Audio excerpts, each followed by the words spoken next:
Today we have the 2025 Hyundai Ioniq 5 and it is refreshed for 2025. Part of the refreshment is updates to the exterior, updates on the inside, and it even gets a bigger battery, meaning more range now for 2025. We're gonna take a full detailed look at the exterior, the interior, and get it out on the road for a test drive and see if this electric vehicle is right for you. Now let's take a look at the exterior of this 2025 Ioniq 5. So things have been revised up front and in the back on the exterior, but let me first talk about the trims. The base model is the SE standard range, lowest range, then the SE, SEL, the new, more rugged XRT trim, and this top end limited trim right here. So limited being the most expensive, well the XRT is expensive as well, but they share a lot of the same features. I'll talk about subtle differences here in a little bit.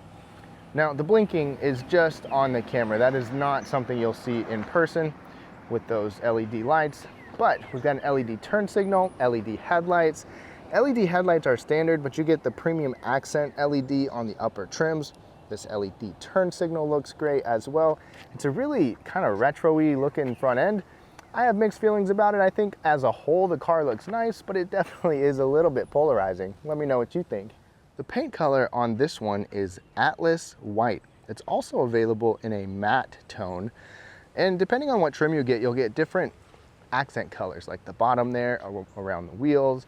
We also have 20-inch wheels with our all-wheel drive. Otherwise, it'll be 19 on the rear-wheel drive. But the XRT gets 18-inch wheels. So it's gonna be a little bit more rugged. We've got turn signals in the mirrors. We even get roof rails up above. The roof rails are only on the upper trims. They're not on every trim, something to keep in mind. The door handles are quite unique. I'll show you those in a little bit once we talk about the key fob. Ground clearance on our model is 6.1 inches, but the XRT gives you more ground clearance. It actually has a little suspension lift up to 7 inches. You're gonna get LED taillights back here, and check out this design.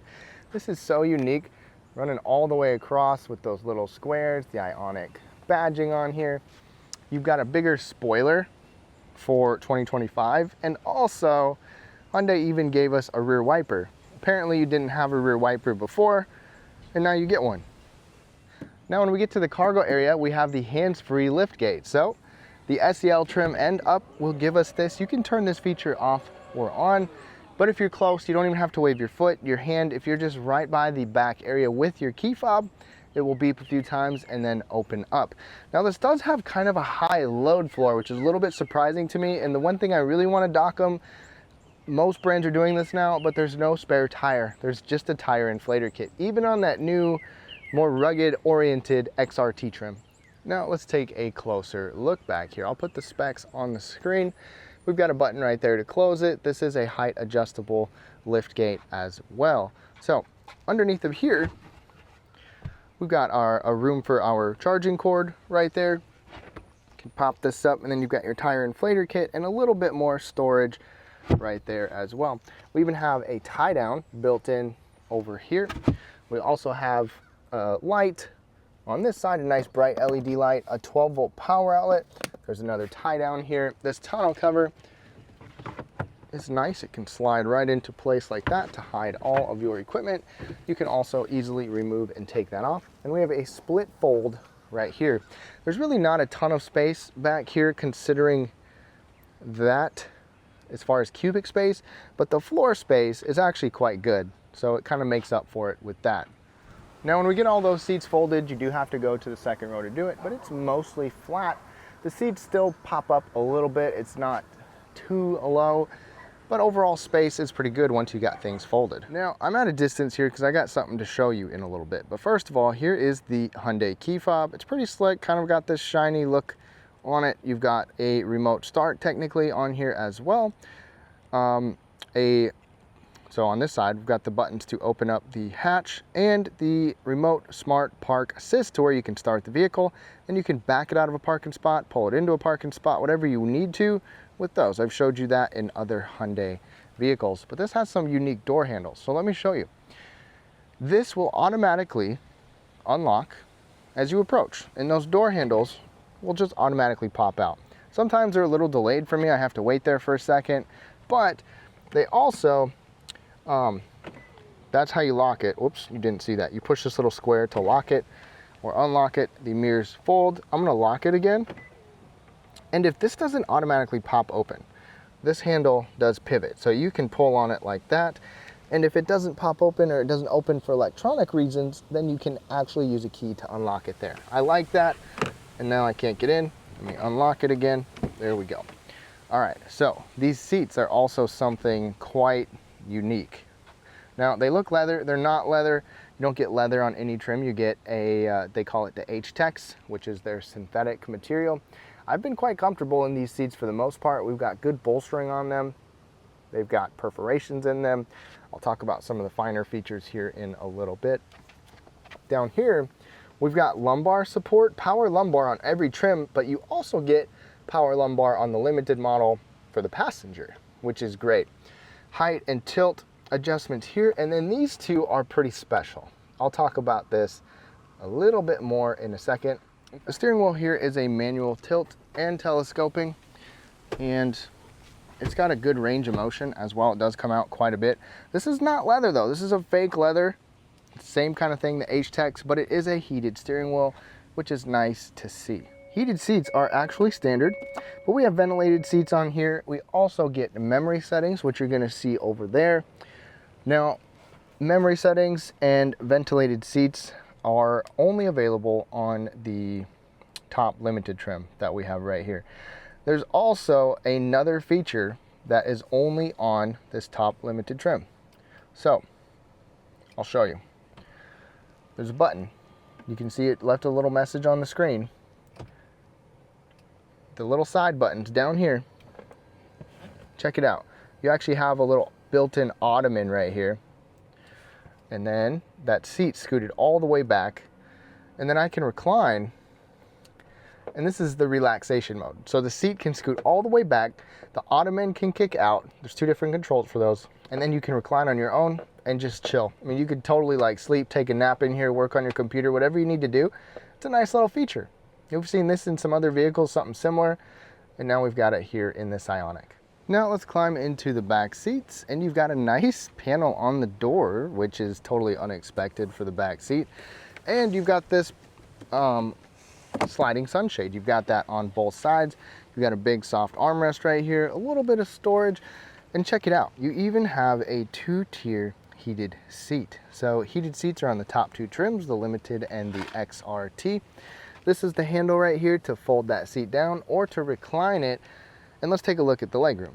Now, one quick note, the seat back pockets right here, those are actually the driver, it's only on the Limited. The rest of them get just one on the passenger.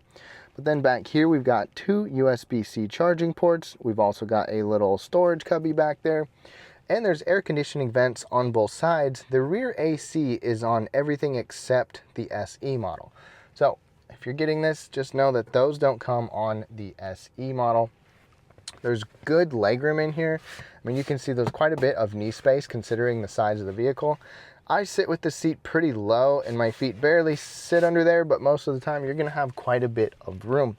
In the middle, center folding armrest, 2 small cup holders. They're fixed in size, but this is padded. And then, as far as headroom goes, it's pretty good. I think it's really good actually. Like with the hat on, sitting up tall above me, plenty of space. It's not always the case. I'm only 5'9", but rear headroom is actually pretty limited in quite a few vehicles. And that was me sitting where I had the seat comfortably in the driver's seat. So good legroom all around. Now, as we take a look at the interior, we've got push button start right there. Foot on the brake, push button start. With an EV, it's quiet, but it's got a little intro sound. Quickly, over at the door.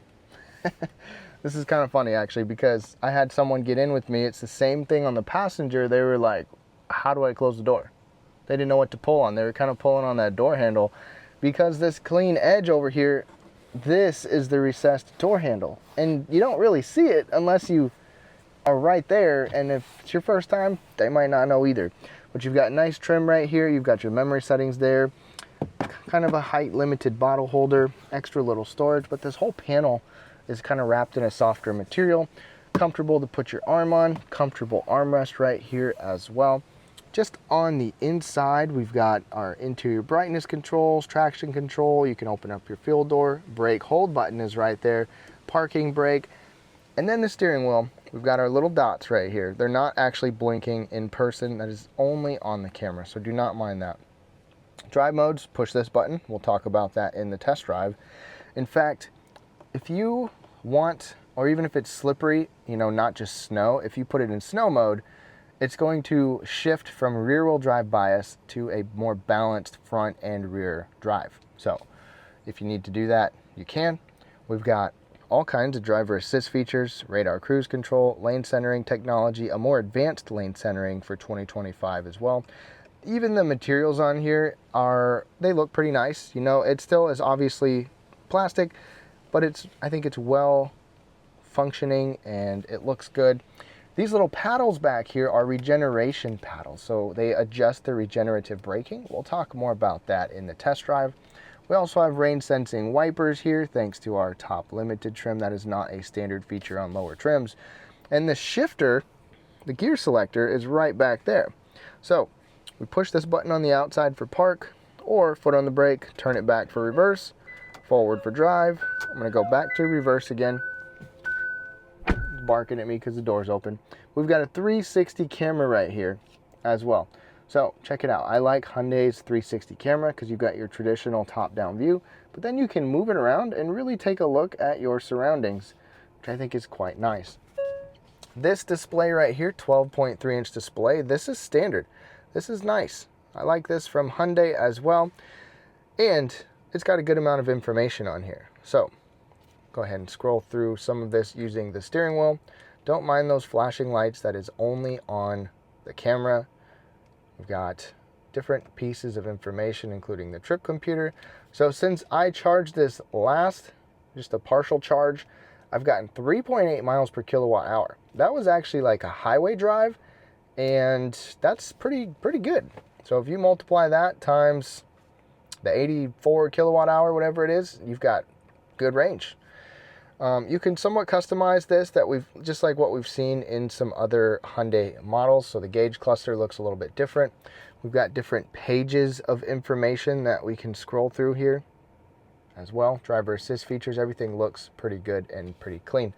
Now moving over here, we've got another large display, and the infotainment is actually updated for this year too. One thing that I like is we get wireless, Apple CarPlay, and Android Auto. Looks great. And I love how it's wireless. Another thing is it takes up the whole screen. Before, Hyundai wasn't always on board for allowing Apple CarPlay to be wireless. It didn't work with their system, but now it does. Both that and Android, which is nice to see. In addition to that, you can have Wi-Fi in here. Down there, you will also see, oops, sorry about that. You'll also see we have the Bose speaker system as well. The Bose premium audio. It's not always my favorite type of premium audio. The Bose doesn't always sound quite as good as some others, but that's on the XRT and the limited trim. Another thing, put our blinker on. The top XRT and limited trim give us this blind spot view monitor, just like that surround vision camera, the 360 camera over there, but you can see a mirror right next to your tire, which is great. This the controls right here are very easy to operate. So this is a touchscreen down here, but I really haven't had to adjust it that much. It's been pretty spot on. And I think that the controls are probably big enough to where they're not quite as annoying as other touchscreens. But I do still wish it was not a touchscreen. But these controls are nice to see. You can even customize the star button to make it whatever you want. Below that, down here, we've got more charging ports. We've got a 12-volt power outlet, a regular USB-C power outlet here as well, and some extra little storage down there. There's another cool feature here, a couple more cool features. One of the updates is that they brought this wireless charging mat up here, just right there. Cup holders work well for a variety of different drinks, even some big mugs like this works well. If you have a handle, it can go through there. You can probably put a phone or a divider or wallet or something in there as well. Our seat controls, heated steering wheel, parking camera right there, parking sensors here as well. Couple more cool things, let me show you. Armrest. You can even already see discoloration on here. It's kind of a shame. It's only got 3,000 miles on it. Could probably be cleaned pretty easily because it's just synthetic material. But lift this up, we have a little storage tray there. But then we can lift the whole thing up and unveil more big storage, including a couple more USB-C charging ports, a rubber liner on the bottom. And check this out, Hyundai even gives us a unique feature that they certainly didn't have to, but you can move this whole console back. In the original marketing, they basically said, if someone parks on your driver's side too close, you can get in over there, move across because it's hollow through here, and get into your driver's seat. But it could also come in handy for other purposes too, or you can put it right back. I think that's a nice little feature that you have. Then the glove box is actually unique. So you've got one section right there, but then you have another section right there. That's where you can put all your speeding tickets and all that good stuff. But glove box isn't bad, and you have a little light in there. It's a joke about the speeding tickets, by the way. Then we've got a digital rearview mirror right here with garage controls. You can use it as a regular auto dimming rearview mirror, but you can also use it as the digital mirror. Now, some people say that they don't like the digital mirror. It just doesn't, their eyes don't focus well. If that's the case, just adjust the mirror a little bit. It doesn't matter. It doesn't change the camera, but if there's like a glare on here from something, you can adjust it a little bit better, differently, so that it works right for you. I have grown to really like these kinds of mirrors, so I appreciate that ability. One thing about this is that the auto dimming mirror, non-digital mirror, the digital mirror is only limited. The regular auto dimming mirror is on the XRT and SEL.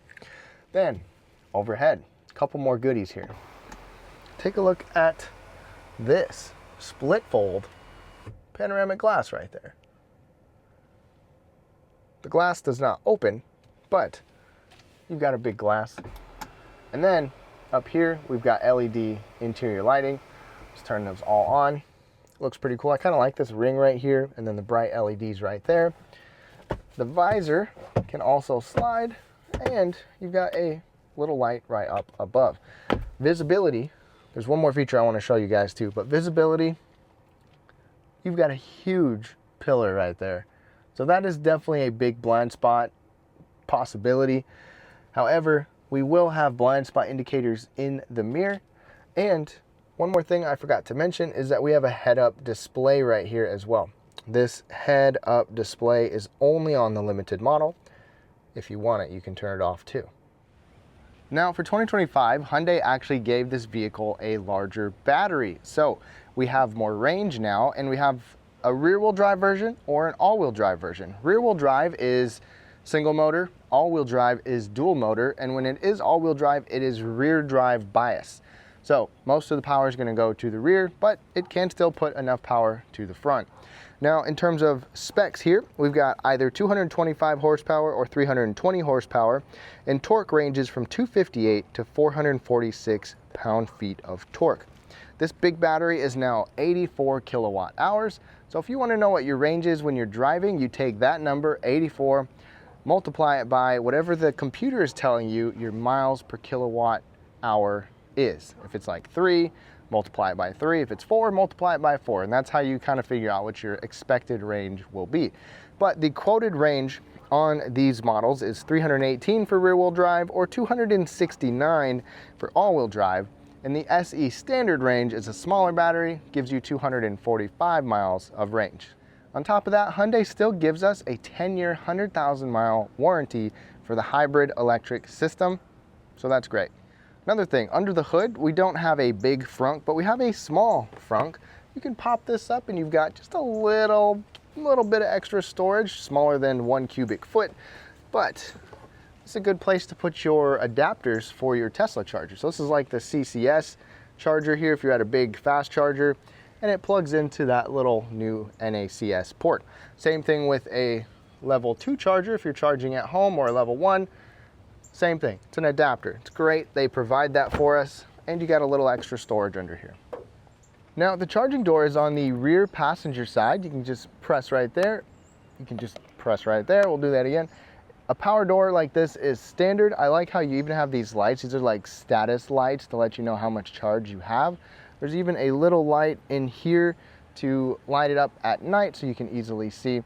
And now instead of the CCS charging port, this gets the NACS, which is like the Tesla charging port. So fear not, Hyundai gives you an adapter if you already have a plug and a cord like the old ones or the CCS version, which is what I have at home. So I use the Tesla adapter and it works great. You can even use it for fast charging as well. They've got both types of adapters there. Now, if you level 2 charge at home, which I highly recommend with a 240 volt plug, you can do about 7.5 hours for a full charge.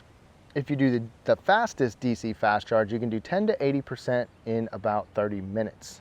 So it's pretty good. All right, y'all, we are behind the wheel of this Hyundai Ioniq 5. Now, I enjoy driving this car.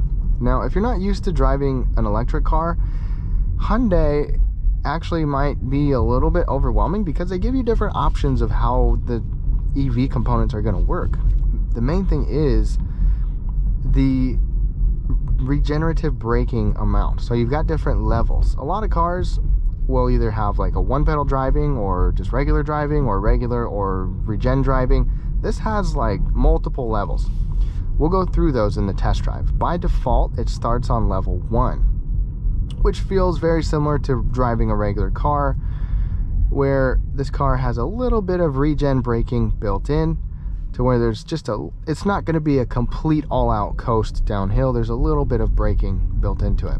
You've got paddles on the left, paddles on the right. So paddle on the right brings us down to level 0, where we could literally just coast forever. I mean, this car is just going to roll and roll and roll. There's no braking at all. If I hit level 1, slow me down. Level 2, well, saying that those conditions are not met right now, but we'll get to that in a little bit. There's level 2, level 3, and then I pedal, which is like one pedal driving where you don't have to hit the brake pedal hardly at all. You also have a brake hold function over here to where if you're not using one pedal driving, when you come to a stop, it'll hold the vehicle at a stop. Still saying the conditions are not met. We will see in a little bit here. I don't know if it's a battery conditioning thing or what, but we'll check it out in a little bit. Otherwise, driving this is quite easy and fun. I mean, the thing with electric vehicles is you've got torque that comes out right away. So if I want to catch up to this truck, I can catch up to that truck in a hurry. No problem at all. The torque comes out so fast. It's a pretty quiet ride overall, especially at low speeds. As far as wind noise goes, we have laminated glass right there, so that's definitely going to help suppress it. There is some road noise that gets in, although it is not bad. It's a very quiet vehicle overall. Ergonomics, I think they're quite good in here. The screen is pretty easy to reach. The display here has a lot of good information on it. You have a head-up display to keep your eyes up high. You have good comfort with the armrest here. The steering wheel's got nice bulky grip on it as well. It's still not letting me go to level 2, 3, or the I pedal for some reason. Not entirely sure why. Sometimes vehicles, you know, the EVs have battery conditions and things like that, but we'll get on it here in just a second. So we're just in normal drive mode. Pedal down. And it didn't actually take off quite as quickly as I thought it would because the traction control thing was going off. So there was just a little bit of loose gravel. Otherwise, it's usually quicker than that. All right, I'm gonna go to sport mode, pedal down. Instant, immediate takeoff. And it gets going in a hurry. You might hear some of those like spaceship alien type sounds coming out of here. This has what they call sound design. Right now it's on the smallest level of sound design. You can put no sound design, small, or you can move up to a high level of sound design. And this is honestly plenty loud for me. I would probably shut it off on a regular basis, but it kind of adds a little bit to the vehicle, makes it a little bit more fun. You also have your own customizable My Drive mode, a snow mode, eco mode, and normal mode. Now, it let me put it in level 2. Now we're in level 3. And I pedal, which I didn't brake at all. It braked all on its own. It's like constant braking. If you're not pushing on the accelerator, it's braking. So basically, dependent on the position of the accelerator, if it's down, you're going. If you're letting it back, you're braking. So I'm gonna let off the accelerator and it starts braking. Now I go to level 3, level 2, level 1, 0, and it'll just coast. Coast, coast, coast. Level 0 almost feels like you go too fast. It's kind of crazy because there's no regen braking. It's like you let off the gas and you expect it to slow down a little bit, but it doesn't. It just keeps going. If you're coming to a stop, I'm gonna put it on level 1. Then if I want to slow down faster, level 2, level 3, and then I pedal. If I left it on, or if I didn't touch the accelerator, it would have brought me to a complete stop and held me there. You don't have to change those levels at all if you don't want to. You can certainly keep it on level 1 like the default all the time. You never have to change it. I personally like to have it on level 1 or level 0.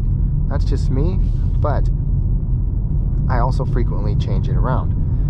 Now, steering feel is pretty good. This car is pretty sharp. You know, there's some body lean in here, but it's a nimble vehicle overall. And with EVs, one thing that's different about electric vehicles is that the battery, the weight of the huge battery is at the bottom of the vehicle, so it just lowers the center of gravity for the car. It makes handling pretty good, and ride comfort can honestly be a little bit jittery in a lot of EVs, but this doesn't have as much of that bumpy ride. I think that Hyundai's done a nice job balancing out this ride, and the overall driving experience is quite good in my opinion. So to wrap things up on this 2025 Hyundai Ioniq 5, I like the refresh and the updates that we get. It's a nice electric vehicle. It really does drive nice. It's comfortable. It's got some unique features inside. The range is okay, but it's nice that at least it's better than it was, especially if you go with the rear-wheel drive version, but then you lose some power, you lose some torque, but you get over 300 miles of range with that model, just not with this all-wheel drive model. Now, typically, I always go with the mid-level Hyundai vehicles. I think they're a great value, but honestly, if I was gonna get this, I would probably go for either the Limited here or the SE regular, not the SE standard range, the SE instead of the SEL. I feel like Hyundai kind of skimps out on features more so with this Ioniq than they do with some of their other vehicles. But that's just me. Leave your thoughts down below and let me know what you think of this Ioniq 5.